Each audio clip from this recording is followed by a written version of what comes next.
नमस्कार, मी मुकुंद पालकर, मुक्काम पोस्ट सौंदानांबा, तालुका कळंब, जिल्हा माझा धाराशिव. आपण पाहतात आरवी गोट फार्म. दादानो, शेळी पालनातले बारकावीचे काही विशेष काही ठोकताळीचे काही व्हिडिओ आहेत का नाही, एकदम बारकावीचे आणि तळागाळातली मुद्देसूद माहिती मी तुम्हाला वारंवार सांगतोय. हे जर माहिती तुम्ही तुमच्या शेळी पालनाच्या जीवनामध्ये जर आत्मसात केली ना, किंवा ते अंमलात आणली, मला वाटत नाही तुम्हाला कुठली अडचण येईल. फक्त तुम्ही व्हिडिओ काळजीपूर्वक बघा आणि तो व्हिडिओतलं खरं काय खोटं काय एखाद्या डॉक्टरांना विचारूनच करा. असं म्हणत नाही की मी सांगतोय म्हणून करा, पण मी माझ्या रोजच्या दैनंदिन ह्याच्यामधल्या जी काही अडचणी असतील, काही छोट्या मोठ्या जी काही ठोकताळे असतील, मला वाटलं तुम्हाला सांगावं, मी तुम्हाला सांगण्याचा प्रयत्न करतोय. आणि हे जर व्हिडिओ बघितले तर मला वाटत नाही तुम्हाला दुसरं काही वेगळं शिकावं लागेल बरं का. कारण सगळ्या मुद्देसूद माहिती आणि रोटेशनमध्ये जे काही येतात त्या माहिती मी तुम्हाला सांगतो. आता कालच्या व्हिडिओमध्ये मी तुम्हाला सांगितलं की जंतनाशक कसं पाजायचं, किती पाजायचं, कुणाला किती पाजायचं, गाभणला कसं पाजायचं आणि इतरांना कसं पाजायचं आणि पिल्ल्याला किती पाजायचं, याची सगळी माहिती सांगितली. याचे अजून दुसरे काही व्हिडिओ आहेत, तरी पण तुम्ही त्याच्यावर जाऊन बघू शकताय बरं का. आणि आज तुम्हाला सांगणार आहे की बाबा जंत झालेत, पिल्लांना जंत झालेत, शेळ्यांना जंत झालेत, आपण ओळखायचे कसे, काही लक्षणं बी आहेत बरं का. कधी कधी काय होतंय, आपल्याला कुठलाच ताळमेळ लागत नाही, 50% दादाला ताळमेळ लागत नाही. तर थोडक्यात सांगतो, संडास लागली. काही जण सांगतात संडास लागली, काय इलाज करावा, द्या गोळी. पण दादानो, कधी कधी काय होतंय, ह्या जंतानं सुद्धा संडास लागती. हाय का कुणाला माहीत? 50% दादाला माहीत नसेल की जंत झाल्यावर संडास लागती. कसली लागती, काय लागती, ह्याचा मेळ लागत नाही. आणि म्हणून सांगतोय बरं का, कुठलाही रोग होण्याच्या अगोदर त्याचं निदान लागणं महत्वाचं आहे. आपण त्याला लगेच बंद करतो, साप चूक आहे बरं का. एखाद्या हिरवा चारा खाल्ल्यानं संडास लागली असेल, ते बंद कधीच करायची नाही. थोडी ते निघू द्या ना, पोट साफ होऊ द्या ना. पिल्लानं माती खाल्ली असेल, त्याची संडास कधीच बंद करायची नाही. तसं ह्या जंतानं सुद्धा संडास लागते. आता जंत झाल्यावर संडास लागती कशी, ह्याचे ठोकताळीचे काही लक्षणं बी सांगतो बरं का. जेवढे मला माहिती आहेत, जेवढे मला अनुभवात आहेत, जेवढे मी माझ्या डॉक्टर सरांना विचारतोय किंवा मी माझ्या मित्र कंपनीला विचारून जे मी काय सल्ला मसलत केली, मी तेवढं तुम्हाला शेअर करतो बरं का. आता जंत झाल्यावर संडास लागते बघा, एकदम पातळ संडास लागते आणि त्या संडासचा वास येते. वास येईल तुम्हाला थोडासा, आपण कसं म्हणतो ते एखादं कुत्रं फित्र संडास केल्यानंतर वास येतोय, त्या पद्धतीचा वास येईल. आणि त्याच्यामध्ये शेंबडासारखा एकदम अशा छिल्ल्या आपण शेंबूड कसा हे करतो, टाकतो, पांढरे काही ठिपके सुद्धा त्याच्या संडासमध्ये येतील. असं झालं की समजायचं आपल्या शेळीच्या पिल्लाच्या पोटात जंत आहेत.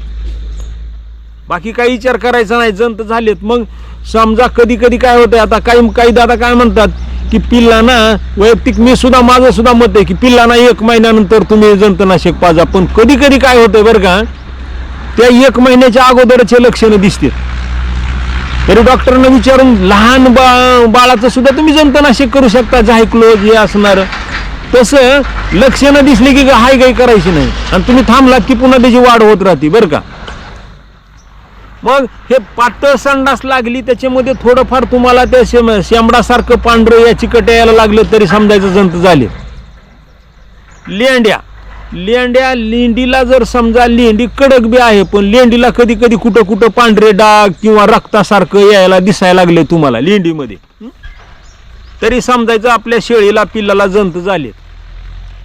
पुन्हा लेंडी जर तुमची पडायला लागली ना, अशी तिची साखळी सारखी जर एकाला एक लेंडी चिटकून जर पडायला लागली ना, लेंडी पडती एकाला एक, अशी लेंडी अशी टाप कधीच पडणार नाही. कोरडी आणि हिरवी लेंडी कधीच पडणार नाही जंत झालेल्या शेळ्यांची बरं का. एकाला एक चिटकून त्याला अशी तार झाल्यासारखं होणार. त्यावेळेस समजायचं ह्याच्या पोटामध्ये जंत आहे. आलं लक्षामध्ये. त्याच्यानंतर बरं का, ती कितीही तुम्ही खाऊ घातलं एखाद्या शेळीला, किती बी खाऊ घालता, आणि ती शेळी तयारच होत नाही, उगं मडकुडी आहे, उगं मडकुड्यासारखी दिसती, आपण समजायचं तिच्या पोटात जंत आहे.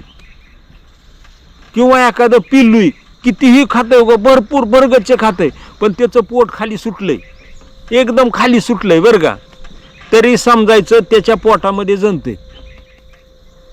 आलं लक्षात.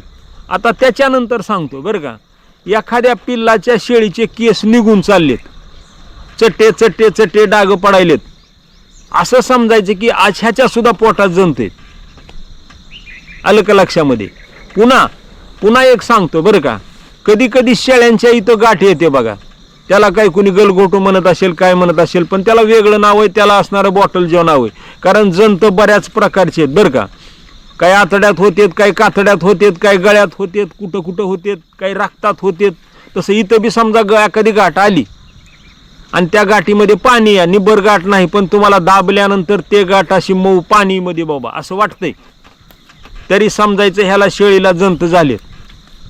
आता एवढ्या प्रकारातून जर वाटलं तुम्हाला, एवढ्या प्रकारातून एक बी प्रकार तुम्हाला दिसला असं म्हणायचं नाही. पुन्हा गडबड हायगय करायची नाही, किंवा मामला आहे 10 रुपयाचा पण तुमची 10,000 शेळी पिल्लू त्या ठिकाणी जिरते.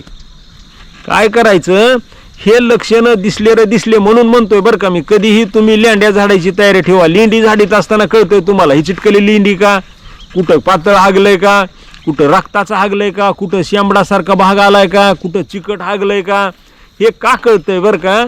तुम्हाला ते सगळं सांगून जाते. तुम्हाला कोटाच तुम्हाला सांगून जाते की आपल्या शेडमध्ये हा रोग आहे.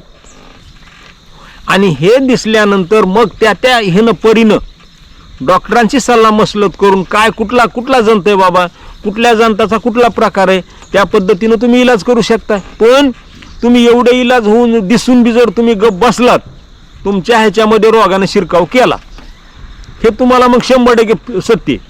मग त्याच्याकरता सांगतोय बरं का, एवढ्या लक्षणामधून तुम्हाला एक बी लक्षण जर ह्याच्यापैकी दिसलं, असं समजायचं की तुमच्या शेळीच्या तुमच्या पिल्लांच्या पोटात जंत आहेत. सगळ्यांना जंतनाशक करायचं.